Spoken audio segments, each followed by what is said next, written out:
Yeah. So Trickfish was founded 2014-15. They started working, Richard Roos.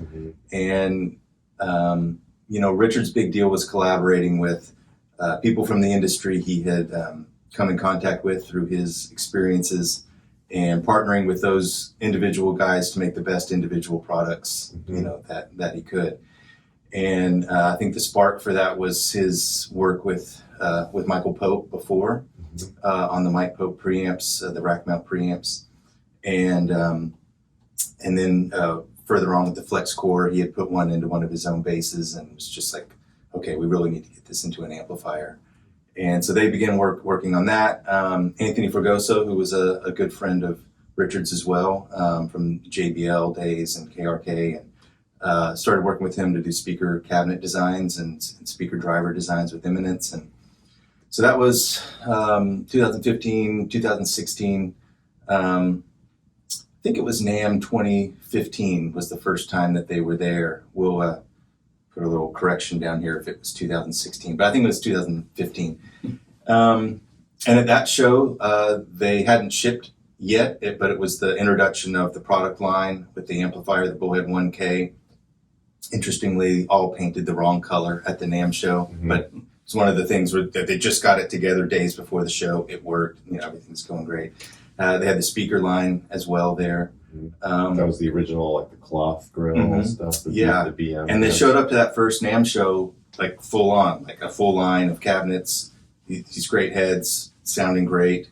I at the time was still just traveling and playing and being a gear nerd, and saw those videos pop up, from NAMM, and knowing all the people that were involved in it and seeing the amp and hearing the feedback and all that, I just thought, well, I obviously have to have that, and contacted Richard that week, I'm sure, and started a relationship with him.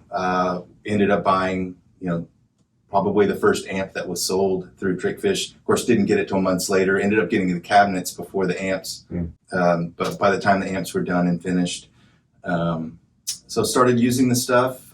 Kept in touch with those guys, and I was one of those annoying customers who always had like, hey, you should try this, you should do this, you should, but apparently annoying enough that, we ended up doing it, and, we would talk about different ideas, and as the cycle went along and Richard was wanting to expand the line, he was looking for some people to help partner with, to invest and be, part of the team. And so David Yates, who was the engineer who works closely with Mike Pope on all the preamp design and did all the amplifier integrations, he and myself joined Richard at that point.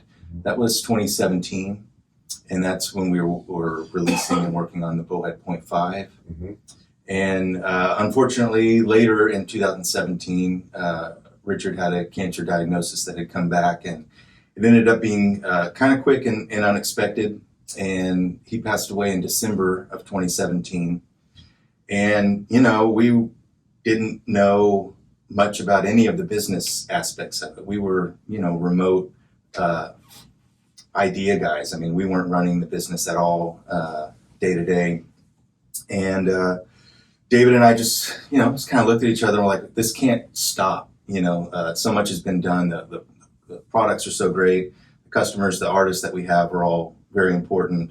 And we just said, well, let's, NAMM was a few weeks after that in January. So we flew down to California, kind of got everything together. We were just about to release the Trilobite at that point. So we had something that worked, figured, hey, let's go to NAMM and see what kind of response we get from people and from the industry.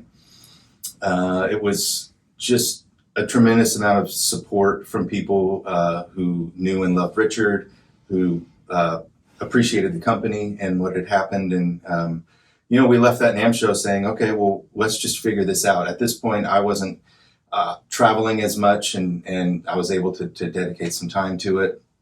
And yeah, David really helped me to understand some of the more technical sides of things, and then I ran the day-to-day stuff. Did I meet you at that NAMM show, Paul right? Sips, yeah, our good friend Paul Sips with Paul's Bass Matters in the Netherlands brought Justin over and was like, I just feel like you guys should meet each other, Justin at that point had just recently left working at Aguilar for many years. And, you know, for Trickfish and for myself was just exactly what the company needed. You know, somebody who's been in the industry, who's respected and for the most part. And I was going to say, yeah, and you know, all that to say. So from there on, it was, you know, David was there if we needed it. Mike Pope was still there if we needed it. Anthony was there if we needed it. We still rely on those guys to this day to get through product designs and just keeping them in the loop of what we're working on. There's some other great engineers that we work with. I'm very fortunate to have my dad that helps us a lot with electrical engineering, which is crazy. You know, we get to sit down and say, you know, can we do this? Can we do this? Can we do this? And well, we start trying and drawing it out and testing it. And the next thing you know, we have a Bullhead Mini or a 3K or something like that, which, so it's been fun. And so ever since then, it's just been, you know, gradual growth and, everybody involved, yourself included, are all bass players who all have real life experience of traveling in vans and buses and airplanes and all the different scenarios of what that looks like, playing in small little restaurants to playing festival stages. And so, you know, understanding the needs of those customers has been really important for the brand. And I think the fact that everyone in our circle here has those experiences firsthand to be able to come up with products, you know, like filter pedal, which is like super not exciting of a pedal, but it's a super problem solver for big stages. And it's exciting when you use it and it works. It's not sexy to think about what it does. Yeah. It's true. So anyway, so that's where we are now. We keep saying that we're not going to make any new stuff, and is all we end up doing is talking about things we want to make. And that's the whole reason we're all here this weekend, is testing some new stuff. Top secret stuff behind the wall. And it's a blast.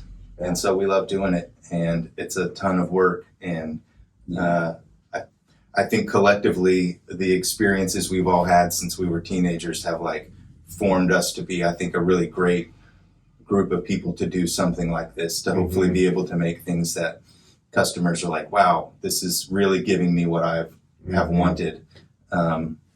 So that's history in a nutshell.